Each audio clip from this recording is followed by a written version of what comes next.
Hi, my name is Danny Doyle, and you're watching my Fire Emblem Path of Radiance 0% Growths run.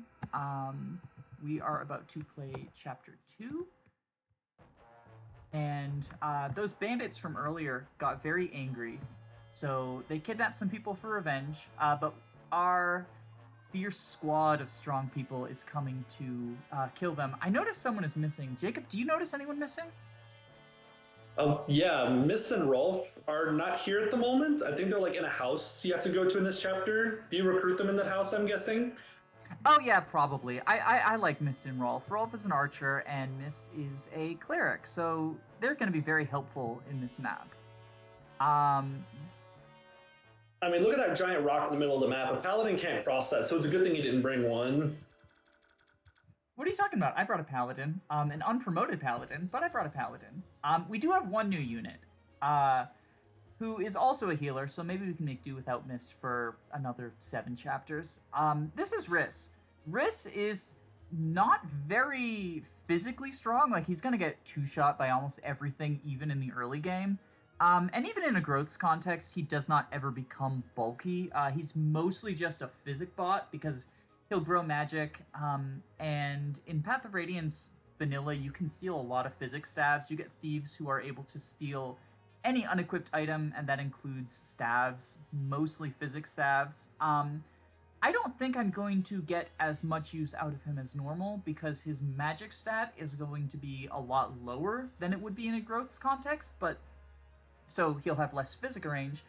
But more importantly, our thief is, well, we have 2 thieves, but the one who's actually usable is not going to grow speed.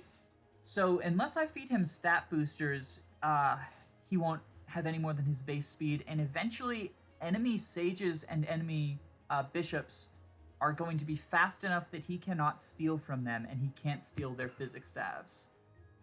Thankfully, strength is not going to be a problem. Staves are pretty light, like this one is 2, so I don't know what a physics staff weighs off the top of my head, but I don't think it's ever an issue of not being strong enough to steal one.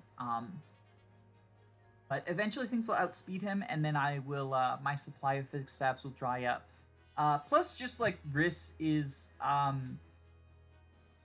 squishy person, and with fewer good cavaliers, it's harder to keep squishy people safe. He might see more use in the mid game than normal because normally you train one of your mages and promote them, and they get use of staves, but training mages is going to be tough in a 0% playthrough. What do you think about Riss, Jacob? Take him with you. You'll be very glad you did.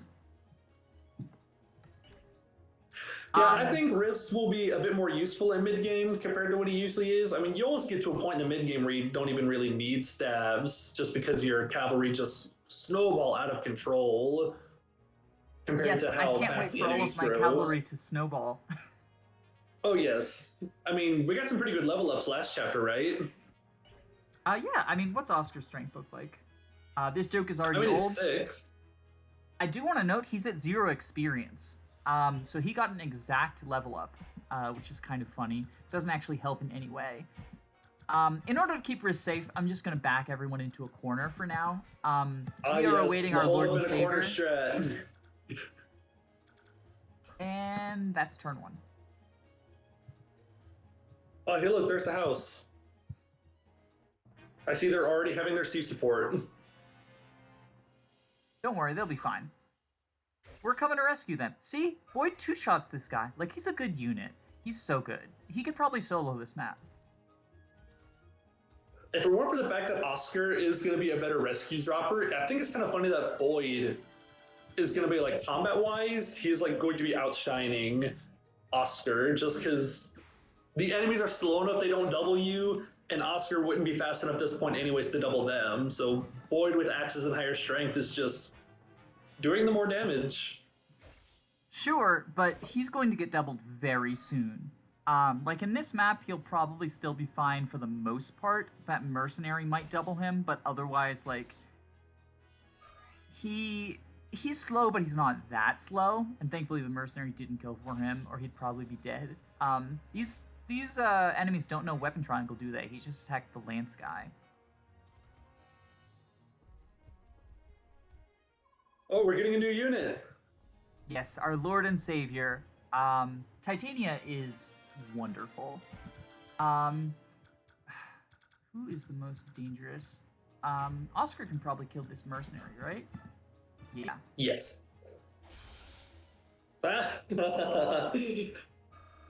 He definitely can kill the mercenary. I do want to check their inventories. So in Path of Radiance, you actually get separate inventory slots for weapons versus non-weapon items. And you don't get a convoy until pretty late in this game. So I want to make sure that I'm not wasting anything. I don't want a enemy to drop a weapon when I have a full weapon inventory, or drop an item when I have a full item inventory. Simply because, again, like at 0% growth, my resources are going to be stretched pretty thin. Not as bad as Maniac mode, but it's still not great. Talk conversation. And I'd rather not have to deal with it. It's a good thing this isn't genealogy. I mean, he was going to wait there anyway. Because I don't think any of these enemies have 2 range, so Riss will be fine in the square where Ike was, healing up Boyd. And most of them are probably going to see Boyd, see that he is the easiest target for them, because he is slow and he has low skill, so he might miss them. Ike has weapon triangle advantage, and Oscar is bulky. Well, I mean, Boyd is bulky. I feel like people like targeting Boyd because he's just bad. You know, I just realized you were healing 20 HP with that first heal. I completely forget that Risk starts with like 10 magic. Yes, that's why I think he will still be useful. Which is way higher than like any of the GBA healers ever start with. I anticipate dropping him at some point, if for no other reason because Mist gets a horse. And horses are good. Yeah, and I mean, like, magic on healers outside of like physic ranges isn't too terribly important. I mean, because you can just use mend staves, and usually mend is going to be just about all you need. Oh, he would have exactly 2-shot too. That's sad.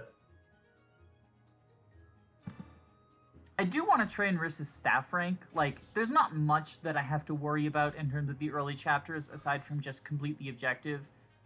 Because none of these units are... Like, Titania's weapon ranks are already good enough. She can use silver axes, and by the time I get silver lances, she's probably going to be outclassed.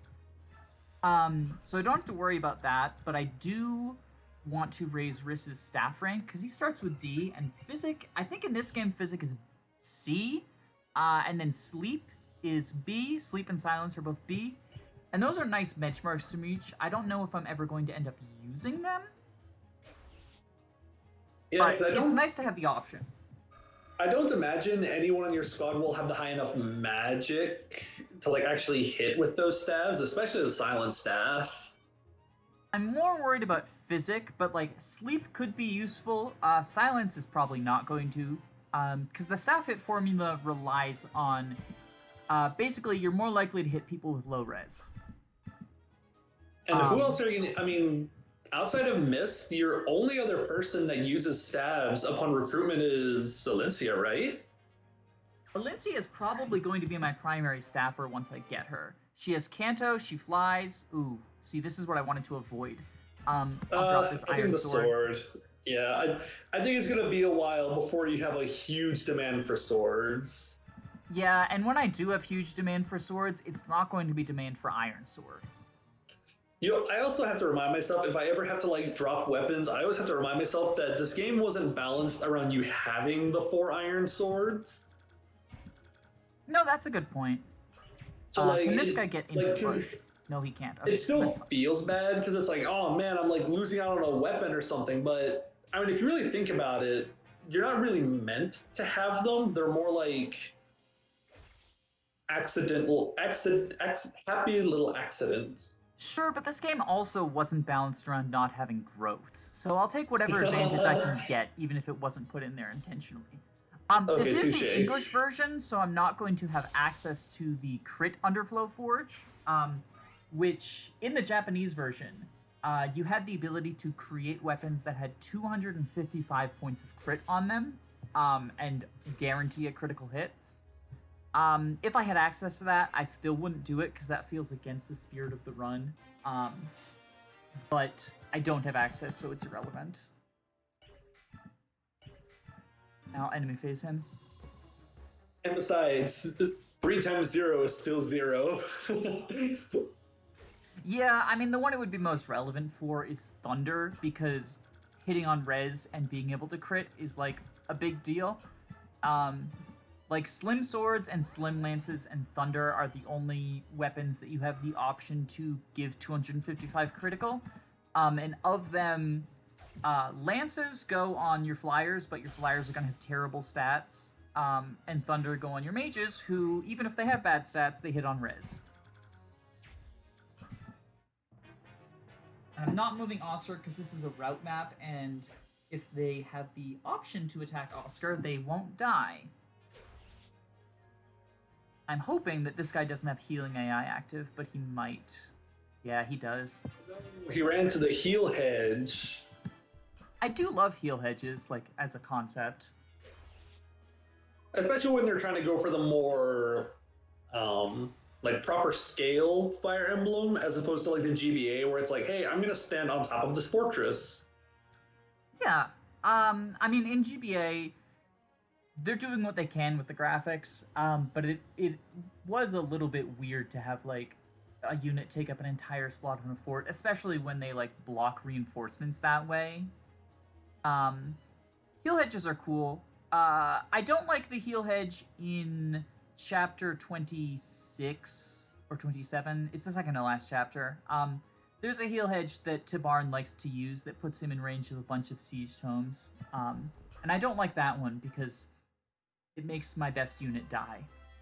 But that's chapter 2. Thank you for watching. Hope you enjoyed it. And I will see y'all next time. Bye.